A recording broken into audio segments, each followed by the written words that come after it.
Hopefully everyone had a great evening at Ginagua and a great day today. Yay, it's Friday. Naho. So, Jabo much time when the binanga and done. So I'm just gonna read our preamble again, but just before we start. Naho.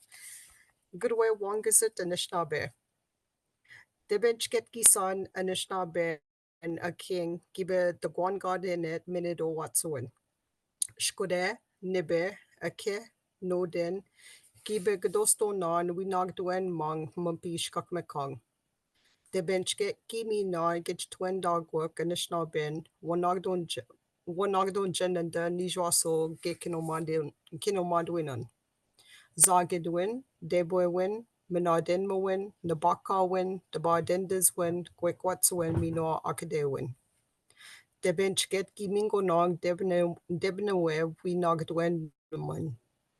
Gymanaden dana gabe jouebok, minanongo megoi jouebok, mina gabe one jouebok. Nahau.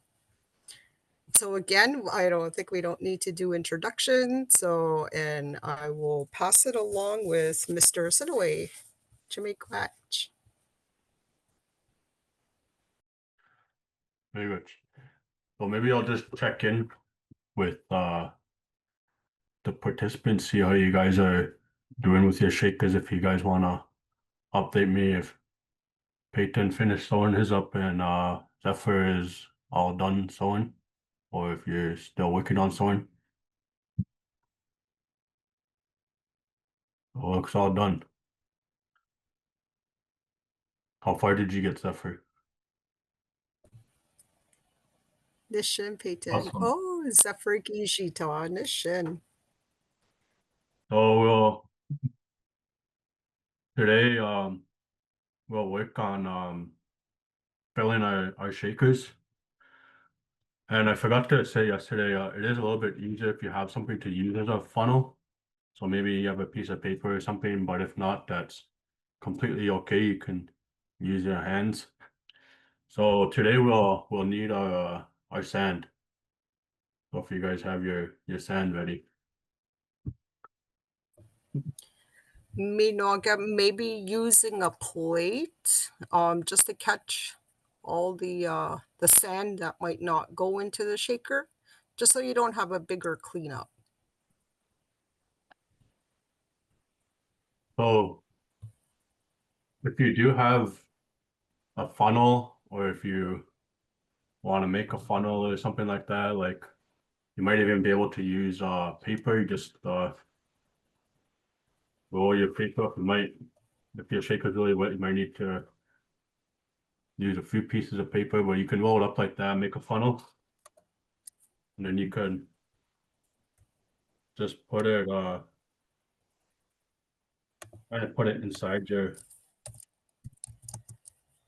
the shaker. So it might look a little something like this if you guys do have paper. But if you guys don't have anything like that, that's okay. You can just kind of take the sand and just kind of grab the sand and put it in. So a little trick I do, if it's all sewn up like that, sometimes it's like it likes to stick together if you don't have anything in there yet. And it's a little tricky to get in there at first. So sometimes I'll just like blow into the shaker and I'll puff it up a little bit like that. And then the shaker kind of comes apart. And yesterday was probably the hardest part. So today will be it'll be a lot easier. And what you're gonna do is you're just gonna start putting your sand in your shaker. So I'll start putting some sand in there. And you'll notice when you start to fill it up and you get to the top, and then you'll and you can't put any more, then that's when you can use a handle and you just kind of start to poke the sand in there, and you start to kind of compress it, and then it'll push the sand down about halfway, and you just keep doing that until you put as much sand in there as you can. So I'll let you guys do that. You guys can do it either way. You can kind of try and make a funnel if you want, or you guys can just use your hands. Um, Ah, so Nishan. So they actually have a bottle and We just cut the cut bottom off the of it. bottle. oh, awesome! I didn't even think about that. Nishan. That's really smart. I take credit. That was my mom. You guys are teaching me.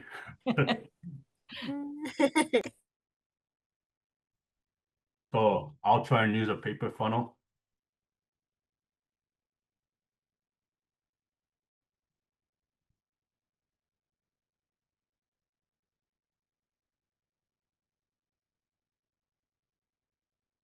And when you're using sand, I try to get I try to avoid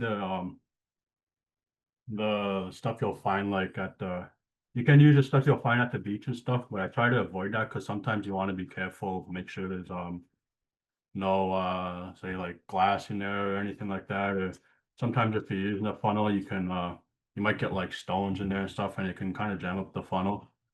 But all the sand that was sent with you is good sand. You're not gonna find any pieces of glass in there or anything like that. So if you guys ever do make shakers later on and you guys say go to the beach or go outside or something and you get sand, just be cautious. Sometimes you might find garbage in there or something or glass or something, but you can always buy sand at the store as well. So mine's already getting kinda to the top, and I'll show you guys in a bit what I mean.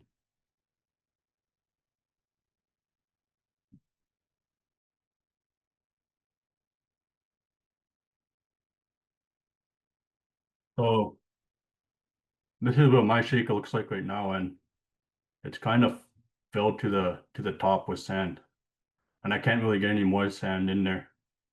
So what I'm gonna do now is I'm gonna take my little handle that I got in the kit here, and I'm gonna put that handle inside the shaker, and I'm just gonna start patting the sand down inside, and I will push all the sand to the bottom. So I just kind of work away at it, and if you hold up to the light, sometimes you can see where the sand is.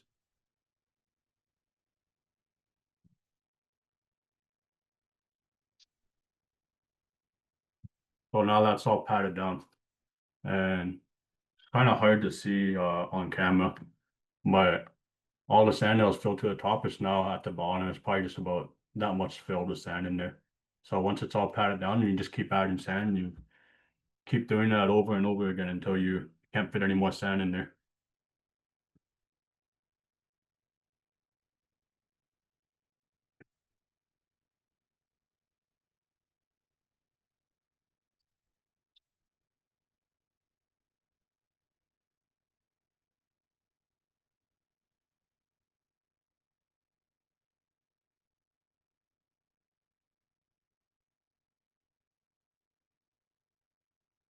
And maybe we'll do this like yesterday. We'll go to about 7 o'clock, and we'll take a little break for you guys to walk around, stretch your legs if you need to, maybe get a snack if you guys have snacks there. And then later on the second part of this workshop today, I'll add a little bit more onto that story we talked about with the original man the other day. But it is a little bit of a longer story, and sometimes it takes a little bit to tell it because there's lots of stories that go in that one story.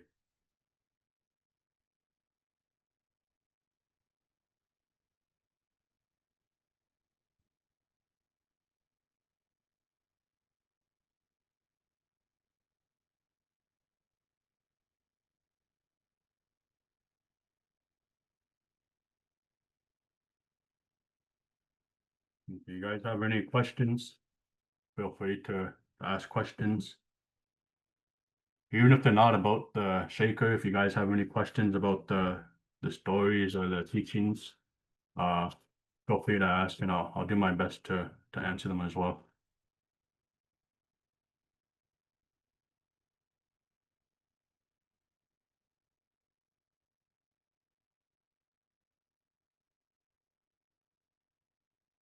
maybe while we're working on this, I'll do a little check-in. And if you guys want to answer, if not, that's okay. How you guys found the sewing yesterday? Was it easy, or was it tricky? Is there any parts you had problems with it?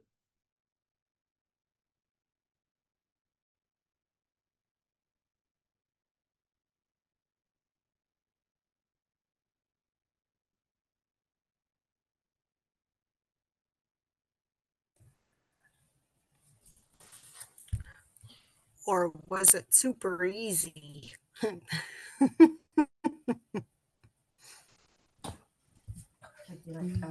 was alright. It was easier than I expected it to be. Did you hear him? He said it was easier than he expected sewing. Peyton had never sewn anything before. I was impressed with his stitches. They came out really nice and neat. He's really careful and quite meticulous, so they look really nice.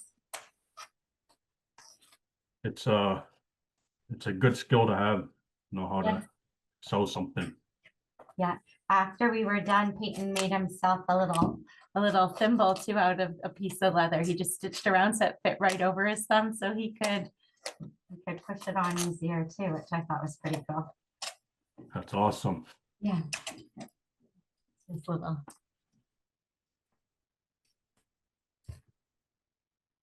How about you, Zephyr? How'd you find the sewing yesterday?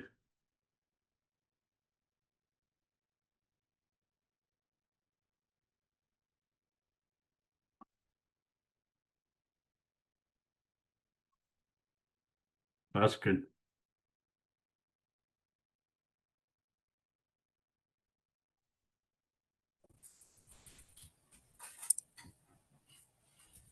So Zephyr says, wasn't all too hard, just took a while.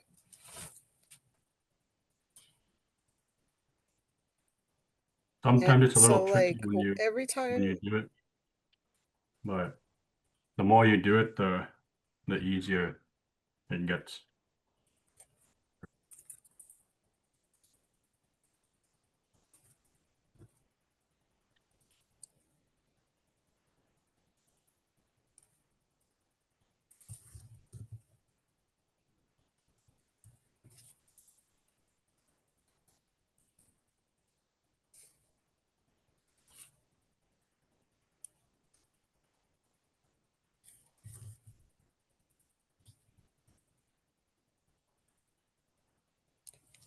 and I know sometimes, like when we're crafting, like I know I mentioned this, I think on the first session where, like when you start crafting, it takes you to a very calming place, and at the same time it teaches us, like to take our time, just like how nay, Eric has been mentioning, like taking a break, taking your time, nay, having those good thoughts going into your pieces, like the stuff that you're creating.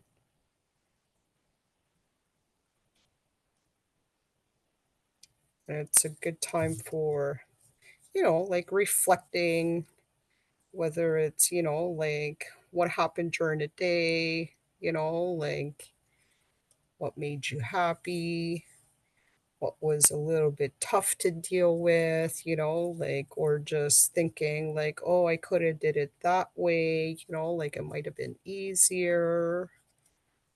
So yeah, so this is usually the time when there's like a lot of reflecting happening with our everyday lives, what's happening in our lives, my god, what's happening at school, my god, thinking about our family, my god, if you're creating a gift for someone, so like you're putting your good energy into your creations. That's what makes like our creation so special. especially if you're gifting them, because you know it's coming from your heart, your day. I know when I'm crafting, sometimes I like it nice and quiet, like nothing is on, no TV, no music, no nothing, just listening to myself. And then there's other times where, oh man, I would just want to play loud music while I'm creating, like, because music are sounds. And with our language is a sound. So that's why I like to listen to, like loud music, is just to hear the sound. I'll show you guys what mine's kind of starting to look like now. I'm starting to get to the top, and you can see it's starting to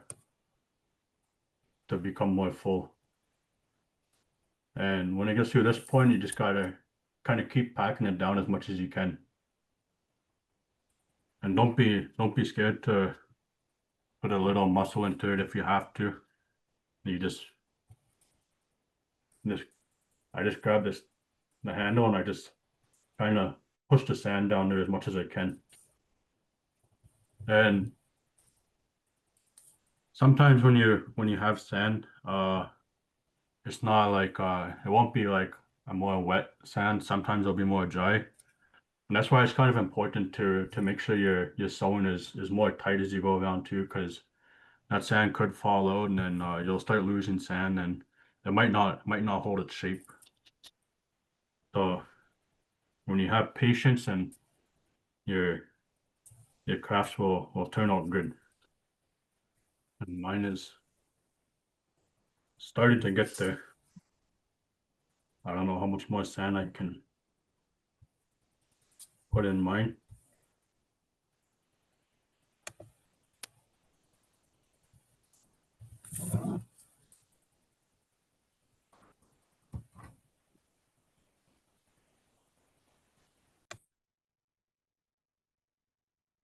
And you'll kind of notice there'll be little creases in there too. That's okay. I usually just kind of work those creases out. Sometimes they come out too once you start to fill them up more. And just remember that when you soak this rawhide, it kind of expands, so it's gonna get bigger. And as the shakers dry, they're gonna kind of shrink up again. Not a lot, but they'll shrink up some more, and then they'll kind of be more tighter around with that sand inside. And then when they're done tomorrow, when they're dry tomorrow, we'll take all the sand out. Then we'll put our whatever you want inside of it. Or if you guys want to put stones in there, you can go out maybe later on today or tomorrow. You can look for stones if there's any little stones you want to put inside of it. But just like going back to that story, we talked about that importance of the tobacco, and if we take something from outside and from the land, we have to remember to put your tobacco down too. If you take something from the land, because you have to leave an offering.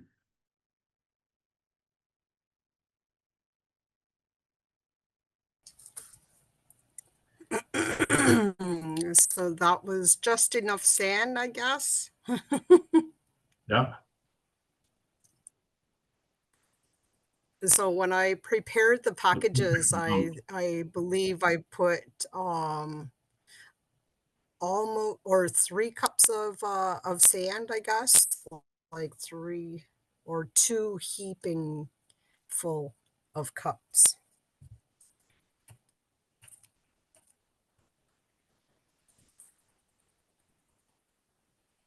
So if you make Mick is how shakers you in the say. future, you'll know you'll need about 3 cups of sand, depending on the shaker size.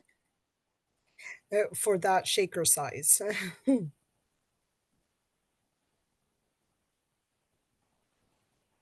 but I'm a big guy, so I use big shakers.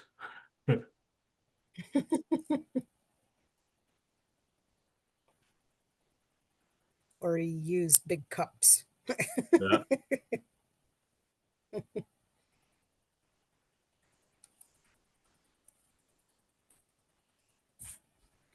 Oh, so we have Peyton asking, why are we putting sand in them? So we're putting sand in it because we need to shape the shaker. Because if we don't put sand in them, then it'll just kind of dry flat, and we kind of want it to look more like a ball, because it's gonna create more space in that shaker. So when it dries, it's gonna dry kind of like in that shape of like a ball almost, and it'll kind of create more space for like those beads or those BBs or those corn that you put inside the shaker. So it kind of gives it more space to kind of like rattle around in there when you're using it.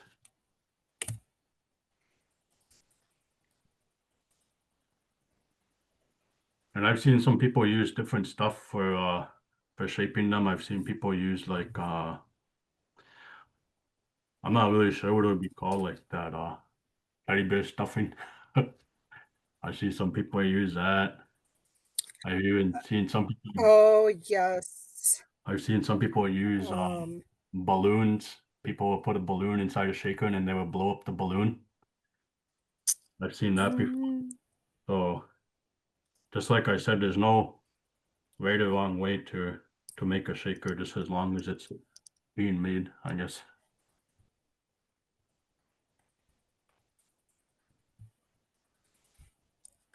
So I think I've gotten about as much sand as I can get in mine. And I'm putting like almost all my weight on it, pushing all the sand down. And I'm just gonna kind of try and work. Sometimes you can kind of like work it with your hands, like try and push the creases down and stuff, and you can kind of shape the sand a little bit better. And sometimes you can get the sand to go down a little bit further, and then you can put a little bit extra sand in there.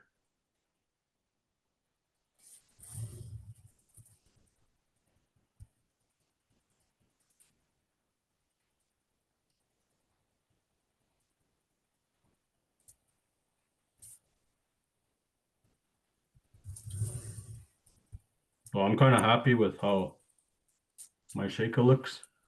That's what it kind of looks like right now. Kind of looks like a ball almost.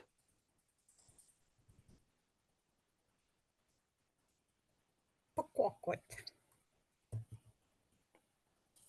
That's how you say ball in the Schnabelmund. Pakwakot.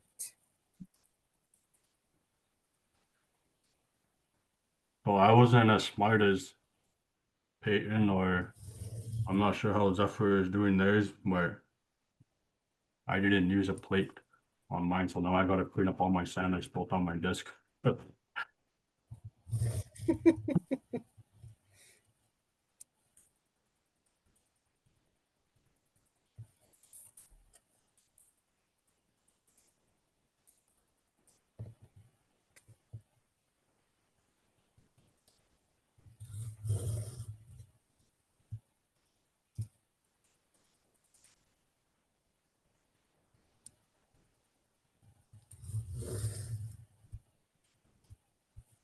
So just to show about how much sand I use, this bag was about half full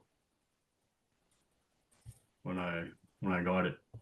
So it's about there, and I put about that much sand in there, just to give an idea. Or maybe you don't want a shaker that will kind of like be that round. That's okay.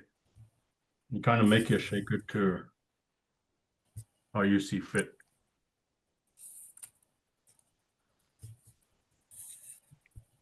Ballerina cappuccina. Me, me, me. And just to show you guys again, after it's done drying, this is kind of what it will look like. Well, it will look like that, and it's pretty hard to it'll hold its shape. The one thing you just want to remember though, after they are done, try not to get water on them or anything like that, or if you're using them outside in the rain, just be careful with that, because if the rawhide does get wet, then it can lose its shape.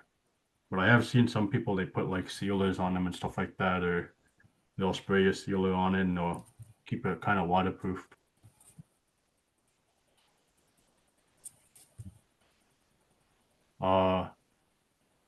That's okay, Zephyr. That's just how much mine took, because I made my shaker as big as I could possibly make it with that piece. But if you made a smaller shaker, that's okay too. It'll use less sand. Just like this shaker. This shaker is gonna be you can even kind of see it. This one is gonna be a lot bigger than this other one I made. So they're all different, and they'll all take a different amount of stuff in there, even when you put your beads or your corn in there, or your BBs, or take different amounts in there. Kind of like making it be your own style, how you see it fit.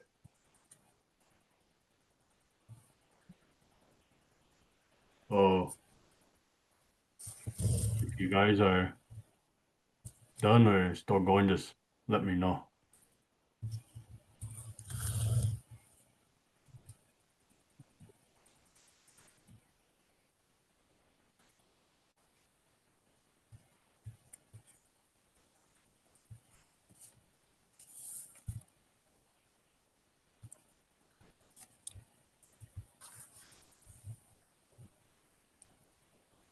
Just a little thought.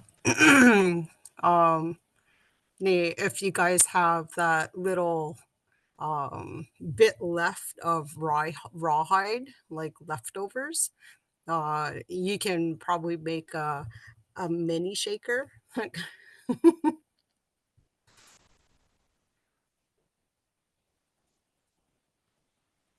Or if you guys have rawhide scraps, I know dogs love chewing on rawhide, but just make sure it's not super small or they'll choke on it.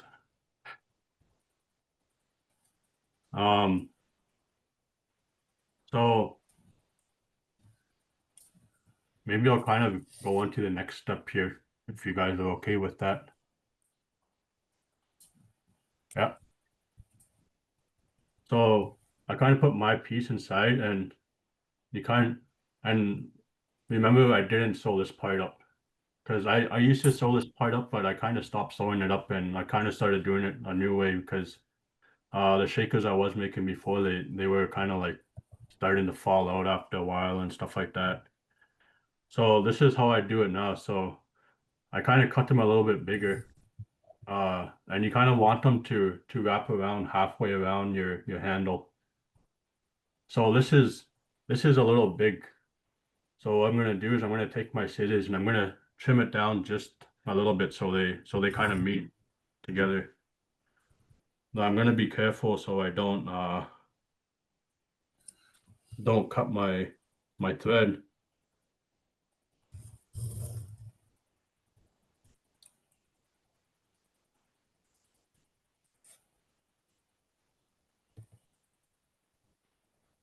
I'm trying to be careful I don't spill my sand out either.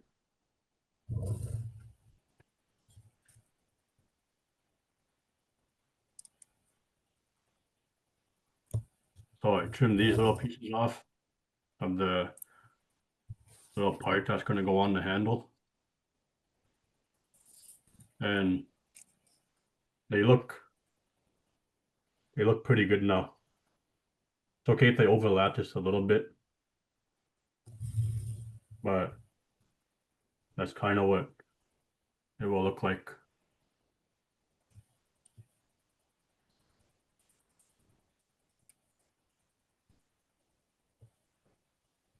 So once you get to that part, you are going to grab your sinew again.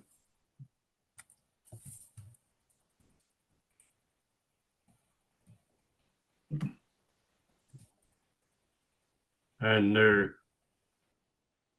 so what I'm going to do is I'm going to kind of hold this. And I'm going to grab my sinew. And I'm going to grab it and I'm going to start wrapping it around the rawhide so it holds to the handle. I'm going to start wrapping it around.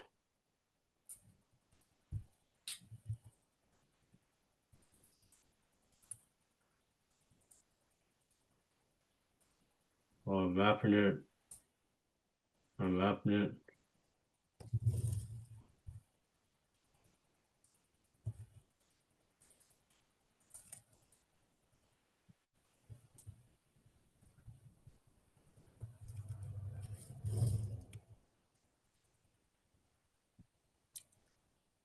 And this is kind of setting it for setting it to dry.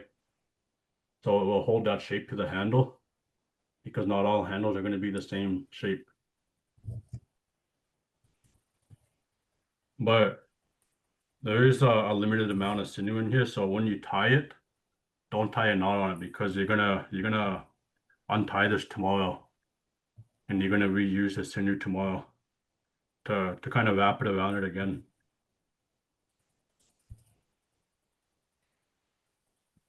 So what I did is I just kind of did like I'm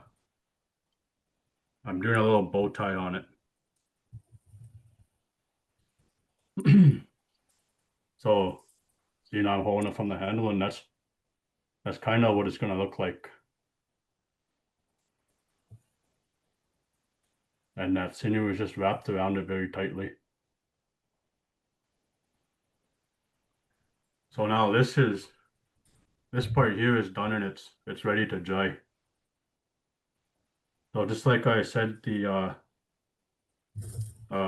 yesterday, because the final workshop will be tomorrow. Usually I let these dry for a few days, so maybe if you have a little warm space or something like that, or you have a window where the sun's gonna come in and hit it throughout the day, because that sun will kind of warm it up too. You can put it by the window. But just make sure it's a place where it's not going to be knocked over, because if you knock this over and then your stick hits something, then it's going to dry and your shaker might dry all bent like that or something, or the handle would be kind of funny. So you just kind of want to make sure the handle is sticking straight up like that, because then it kind of keeps it neat too.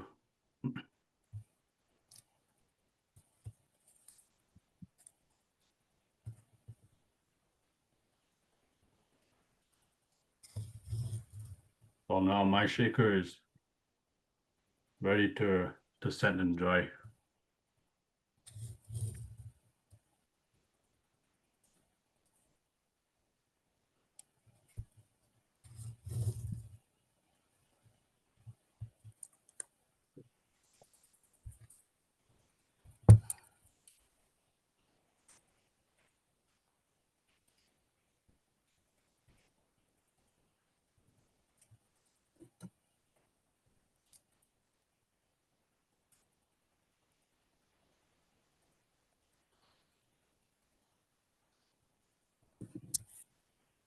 And the word we use for shaker is shishiguan.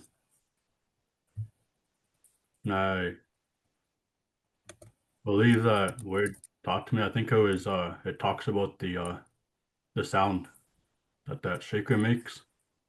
It's like that shush shush shush like that.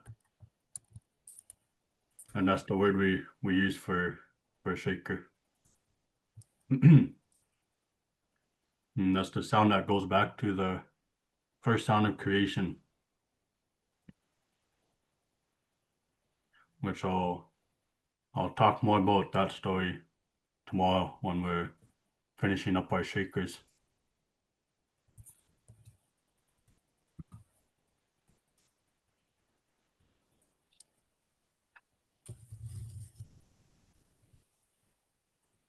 But your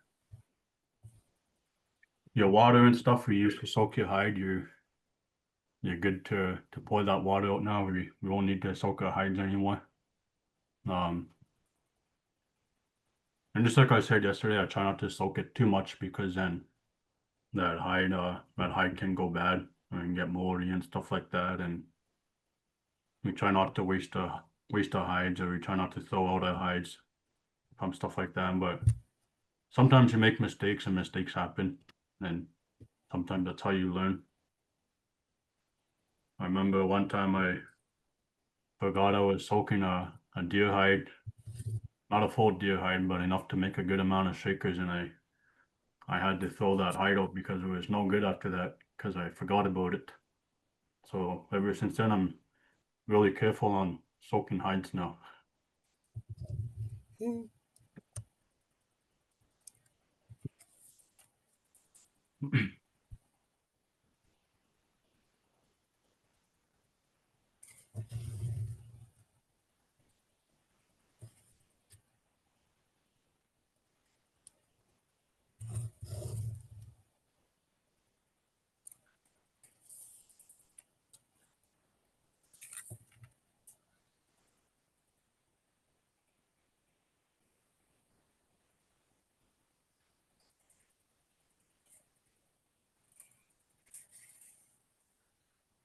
How's your sweetgrass basket coming along? Oh, no shed, no shed. I'll show you guys here. Like I'm just adding some more on. Gabon and the tonen. Ni wingush. So that's how we say sweetgrass in the Schnabin wingush.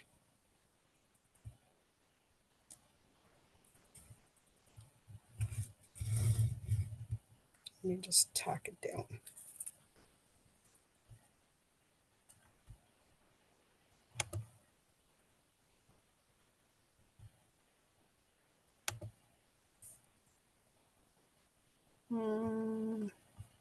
So I'm just going to take my blur off so that you guys can see.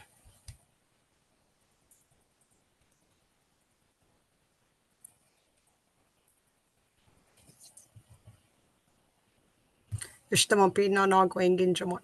I started way in the center. And then I started stacking my row as I was sewing it. So we can see the stacks.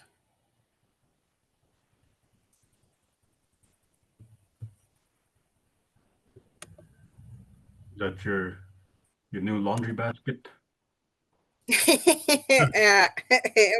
My pie-ass laundry basket. So pie-ass are little people.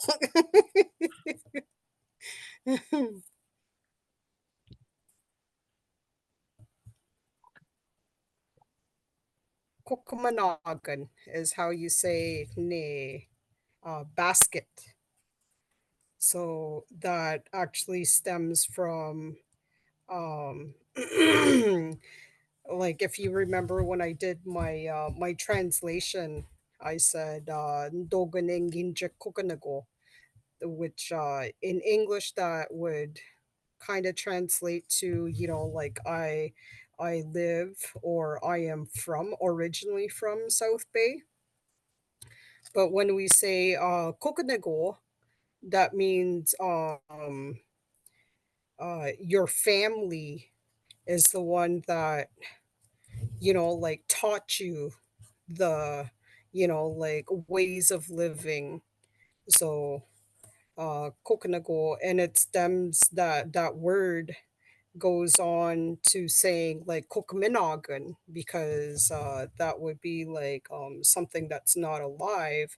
So, but you're doing the same thing, right? It's like your parents are carrying you with those, like teaching you how to live, how to survive, so like if you think about this little basket, it's kind of like you're in that basket, so your family is embracing you, the kokinago. It's like they're embracing you for, like preparing you for living, for walking on this world.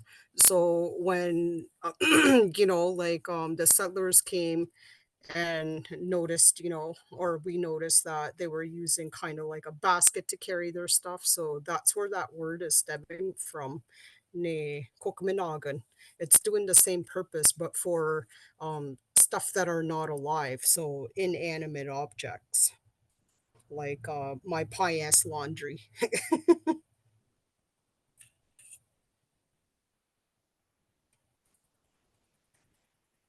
I'll have to make a little shaker for your little basket then. Yeah.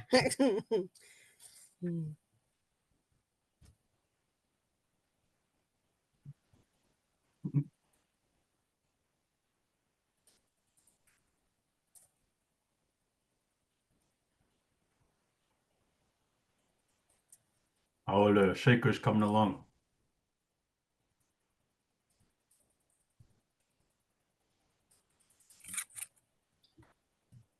They're coming along all right, but we just pretty much finished it. Did you wrap the did you put the handle in there and wrap the sinew around it? Yeah. Okay. We've got we're at the school, so we're in the library, but we've got a super bright window behind us, so we tucked it in the window there. Well, that's good. Yeah, hopefully it's good and dry when we come back tomorrow. How about Zephyr? How's yours coming along?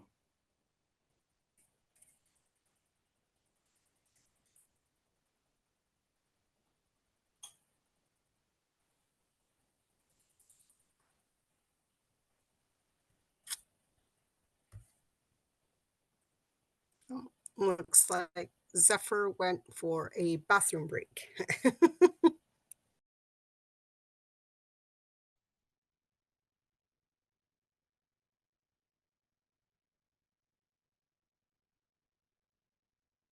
Maybe we'll get started. Um, so we're all done our shakers for today. We've done as much as we can do. If you guys are finished, so I'll before we take off, I'll just share a little bit more on the original man story. And where I left off a few days ago, when the original man went back to his grandmother. He brought the fire back to his grandmother, but he ended up going back to the firekeeper. So he brought the fire back and he sat with his grandmother for a while and they talked. And his grandmother reminded him that he had to go back out there because his relatives were out there.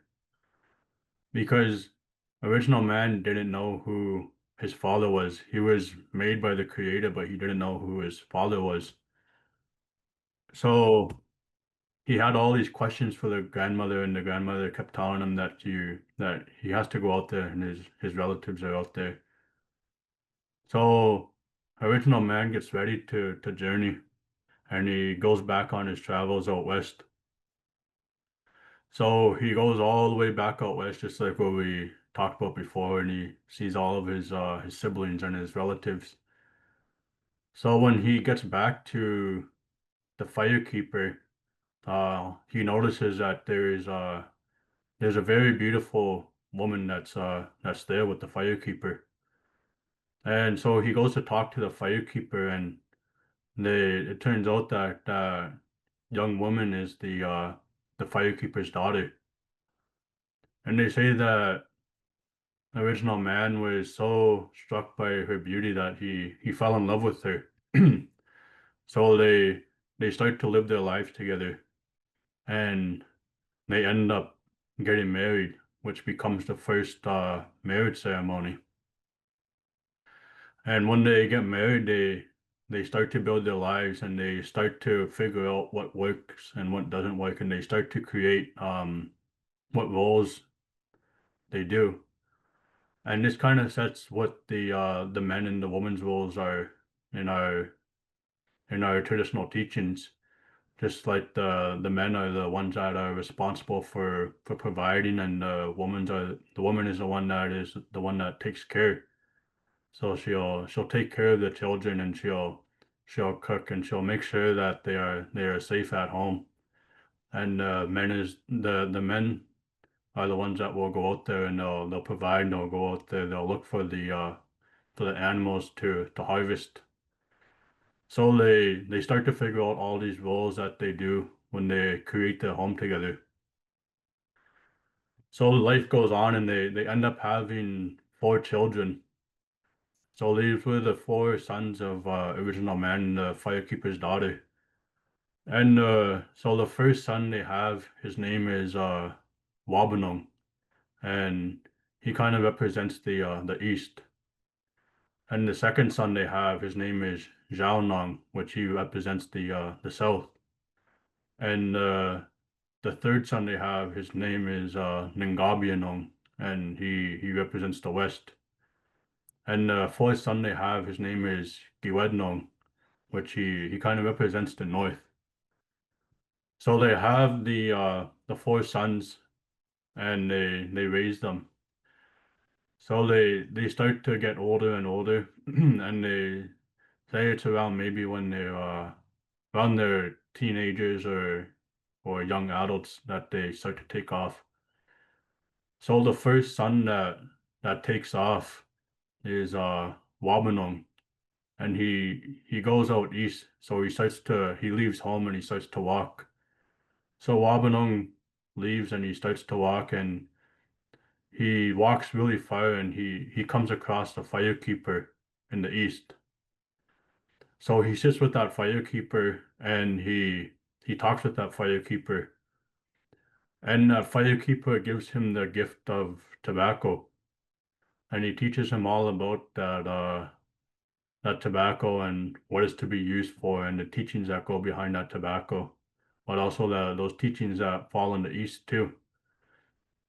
So he takes that tobacco, and he brings it back, and he shows his parents, look what I found, and he shows them that tobacco. So the next boy that takes off is Zhaonong, and he takes off, and he starts to walk south.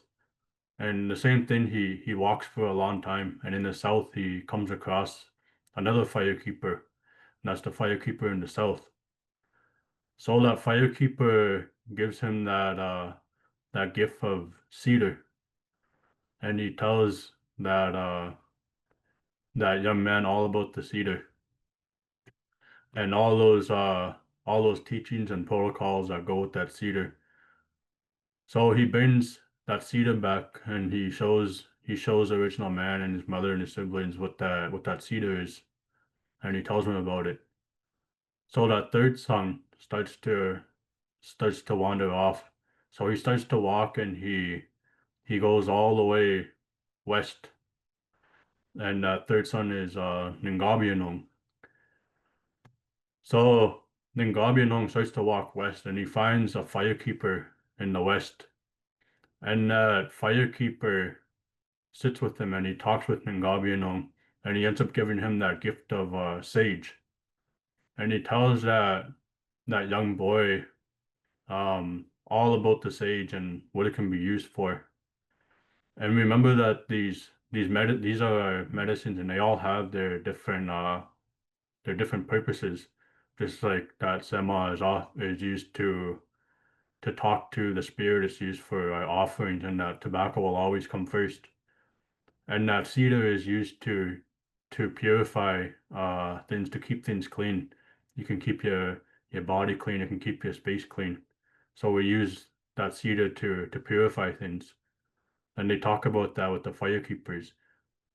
And so when it comes to the sage, he talks about how that can also purify things. It gets rid of that negative energy, and it cleans your space as well. So he brings that sage back and he tells them all about the sage and what that sage can do. So the last son, Giwednong, he notices that his brothers they're off and they're all walking in those other directions and they're bringing back these gifts. And he asks his parents, he says, why can't I do that too? And they tell him, no, you're too young. You have to stay here still. So he gets really jealous of his brothers and he sees all the places that his brothers are going and he gets really jealous and he gets mad at them. So Giwednong gets mad at his parents and he gets mad at his family. So he storms off and he runs up north. So he's starting to walk up north and he's really mad and he finds a firekeeper way up north in the up in the ice. And that firekeeper sits with Giwednong and he shows him that gift of sweetgrass. And he tells him all about the sweetgrass. And he gave that sweetgrass to Giwednong as a medicine for that young man. And for the men, we kind of carry that sweetgrass. And what he tells that young man was that he was so angry and his mind was clouded. So he burns that sweetgrass to clean his mind. So we use that sage to clear out the negative stuff, but then we burn that sweetgrass to bring in the positive stuff. And that's what they say is that sweetgrass, when you burn it, it has a really sweet smell and it calls in the spirits and it calls in those ancestors because they're attracted to that smell. And that's what that sweetgrass does. So that firekeeper in the north gives that sweetgrass to that young boy, and that young boy takes that sweetgrass back to his people. So when we look at that, we look at those four medicines that we've received from original man's four sons, Wabanong, Jaonong, Ningabianong, and Giwednong. And we look at the gifts that they brought back to us, and we're grateful for those gifts because they've given us those four sacred medicines.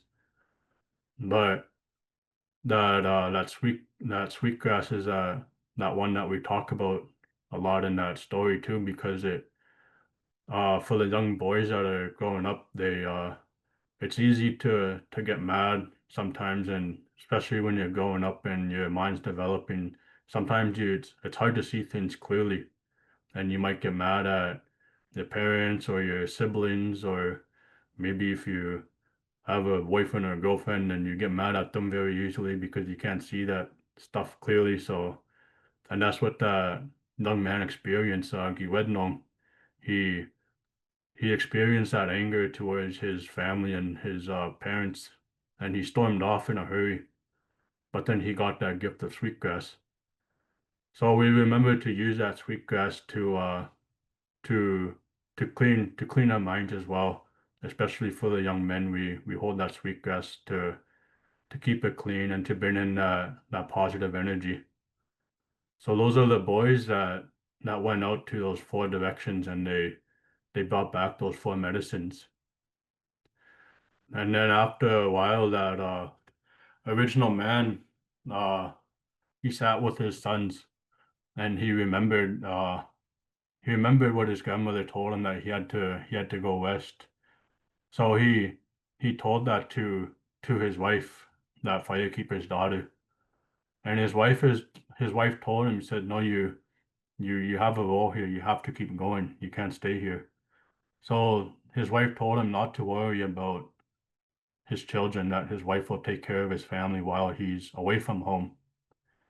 And we saw that traditionally in our communities when sometimes the men would have to leave their communities because they would have to go hunting, or they would be at war with another nation and they would have to go off to fight. And that's what they traditionally would do. The men would go off to fight, and the women would stay home, and they would watch over those children, and they would make sure the children are being taken care of, and they have a loving home to grow up in.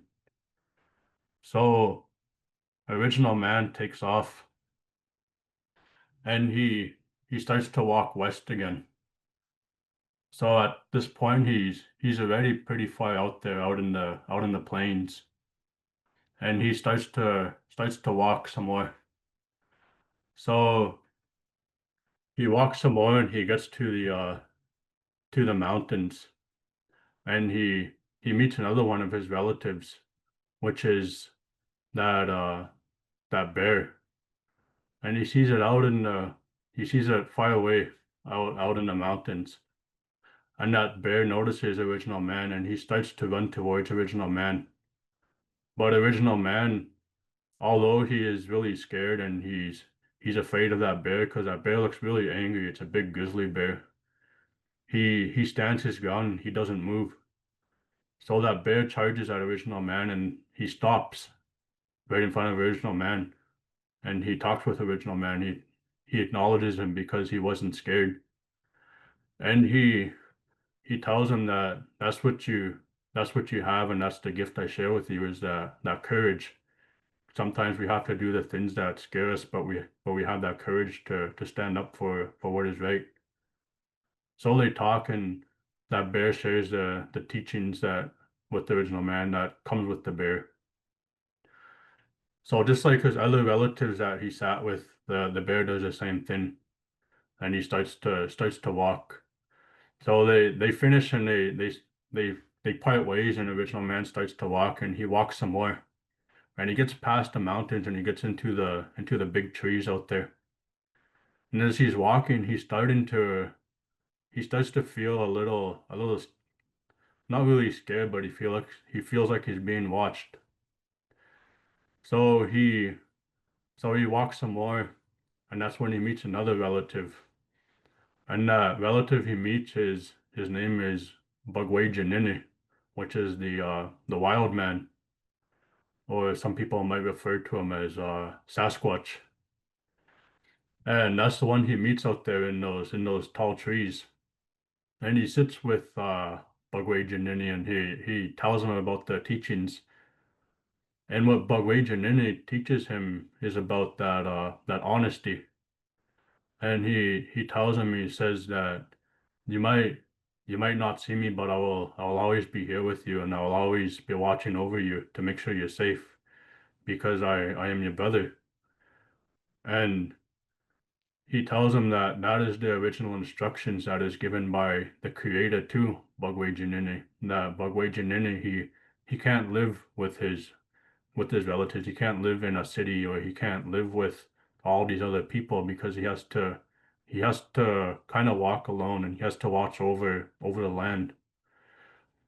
And that's what he does, is he watches over that land. He makes sure we're safe. And through following the instructions of the creator and following that, he lives an honest life. So that's what he shares with original man, is that he lives that honest life because he follows the instructions and the teachings of the creator that was given to him specifically, just like the creator gave instructions to original man. So after a while, they part ways, and original man starts to walk again.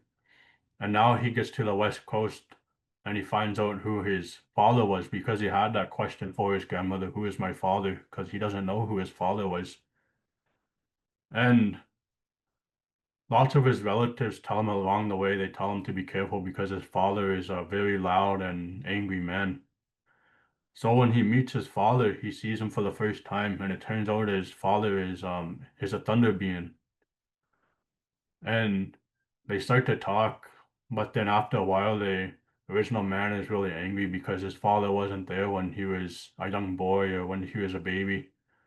So he starts to get really mad at his father, and they start to fight. And they don't know how long they were fighting for. Some people say might have been fighting for a few hours. Some people say they might have been fighting for a few years. but they were fighting for a while. And it gets to the point where they get really violent, and his and original man remembers that stone that that little bird gave him at Dreamer's Rock when he slept there. And he told him to carry that stone because it will come to use at one time. So original man pulls that stone out of his bag and he's getting ready to strike down his father with that stone. And his father sees that flint and he recognizes that that stone can create lightning or thunders. So he gets scared and he backs off and they start to cool their minds off. And then they start to talk. And his father starts to tell original man where he came from and he answers all of his questions. So they talk and they make up after a while. And in the end, his father ends up giving original man his name and he says, you'll now be called Wenebojo. And he says, I have a gift for you. So he gives original man the pipe, and that's where a pipe comes from. And he tells original man to carry that pipe, and whenever you need to talk to spirit or whenever you need to talk to me, that's what you'll use to talk to us. You'll use that pipe to talk to the spirit directly. So after that, then he is told, he says, all right, you have to go back now. Your people are waiting for you. And that's how your people will greet you when they see you. When you come back, they will greet you with that name, Wenebojo. And they'll see you they'll see you over there and they'll greet you with their hand open like that. And then they'll say Wenebojo or they'll say Bojo. And that's where that word also comes from when we greet people. When we greet people with Bojo, we talk about that original man that first walked this earth.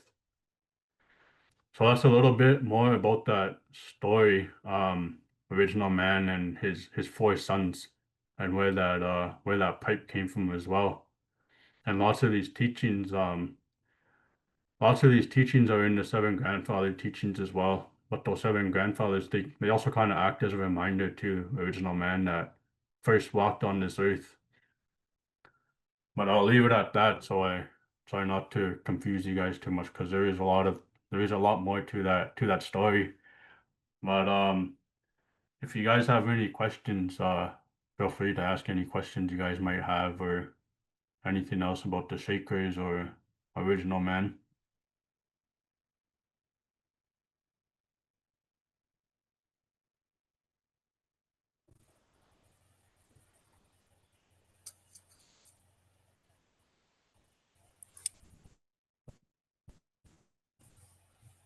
It's Nanish and Eric.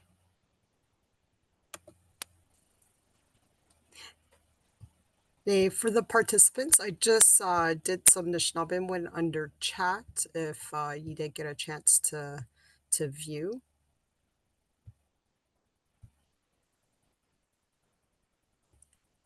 Peyton, do you have any questions for Eric? Maybe like thoughts or, like a little bit more clarification.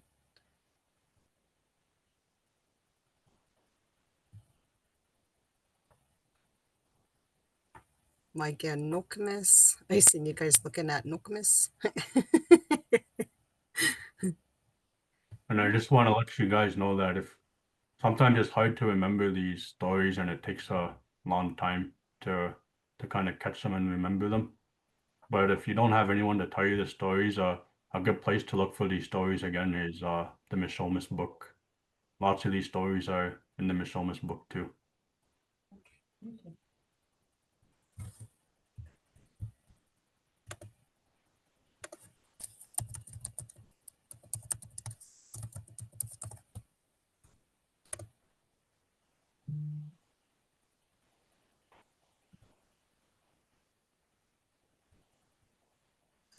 Zephyr, do you have any questions?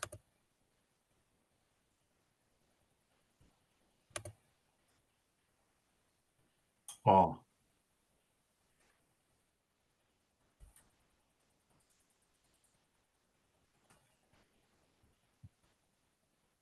Ka or Nahau?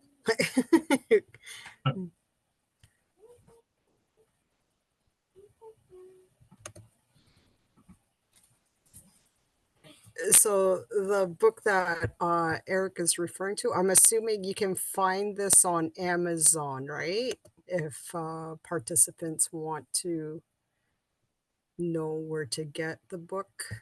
That would be great. I was just trying to Google it. It's by Eddie Benton Bonet.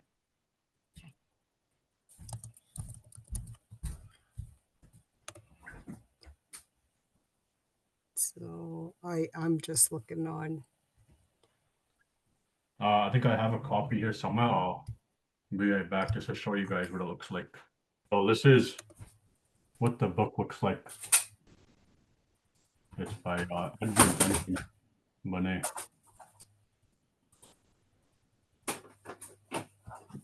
And it's a good book too if you're interested in learning the stories as well. They can act as a good reminder, or maybe you heard a story before, but you can't quite remember how it goes. It's a good book to look into as well, and they're all Anishinaabe stories in there. Super, thank you. I'm going to order a copy for our school. Awesome. But I think maybe that's that, good. and we'll close it out for the evening then. And we'll come back tomorrow if there's no other questions. Okay, Chimigwech, Eric. Really enjoyed your session so far. Learning lots again. Like you don't have to be a student to learn. We're always learning, like even into our adulthood, and then just like reminding us of those the ways of Nishnawbe, like bravery and courage and, like all that good stuff, like good ways of living. Oh. If you are putting your shakers warm somewhere, like in front of a heater or something, just be careful because it could melt the sinew if it's too hot. So just be careful with that. But other than that, bum uppy.